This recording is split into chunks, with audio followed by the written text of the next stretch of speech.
In today's closer look for Jurassic World Evolution 2, we wanted to take a closer look at the new animals found in the game.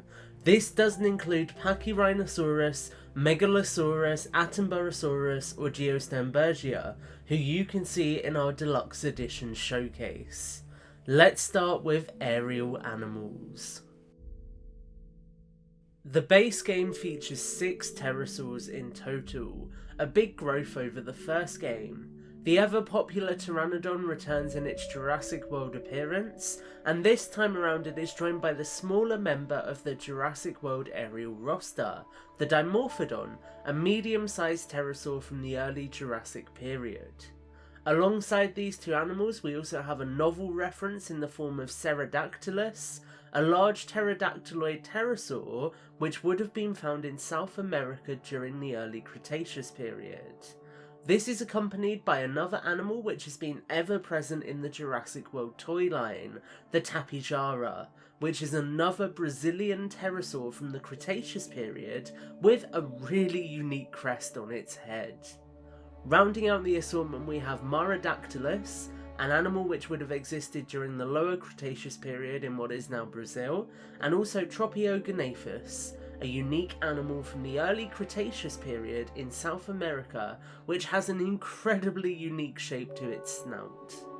Although the pterosaurs included here feel very similar, there is a good variety of them present in JWE2, and I hope that future DLCs may add even more animals like the ever popular Quetzalcoatlus. On the aquatic front we have an animal I was delighted to see, the Ichthyosaurus. This shark-like animal was the first complete fossil discovered by Mary Anning in the early 19th century, with fossils of this animal visible at many museums across the United Kingdom.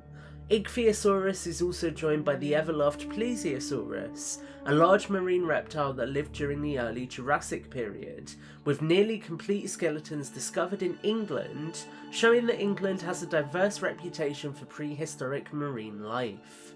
This is accompanied by the very unique looking Elasmosaurus, a similar marine reptile which would have lived in North America during the late Cretaceous period.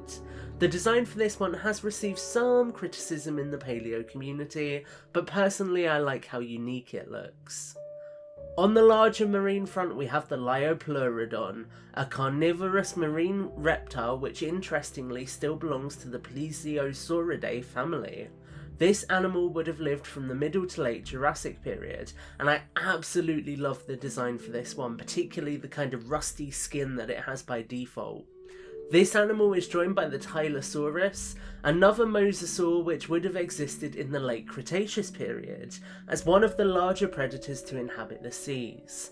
Within the game this is dwarfed only by the Mosasaurus itself, a gigantic mosasaur which would have lived around 82 to 66 million years ago, during the late Cretaceous period.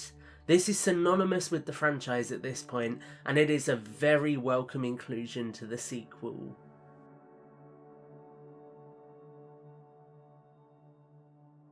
Lastly, but certainly not least, we have 4 new dinosaurs.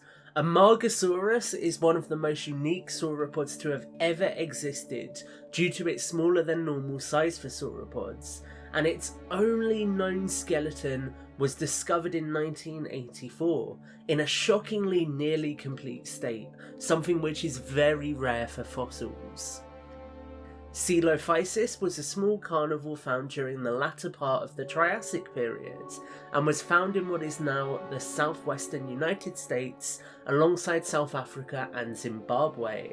There is a skeleton of this animal in its fallen position at London's Natural History Museum, somewhere we may revisit in a future JWE meetup.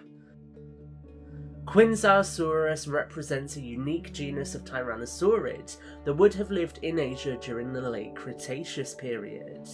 Interestingly, this dinosaur seems to be most closely related to the Alioramus, another tyrannosaurid theropod from the late Cretaceous period of Asia. Little seems to be known of this animal, but it's cool seeing it represented in the game given its unique geographical location.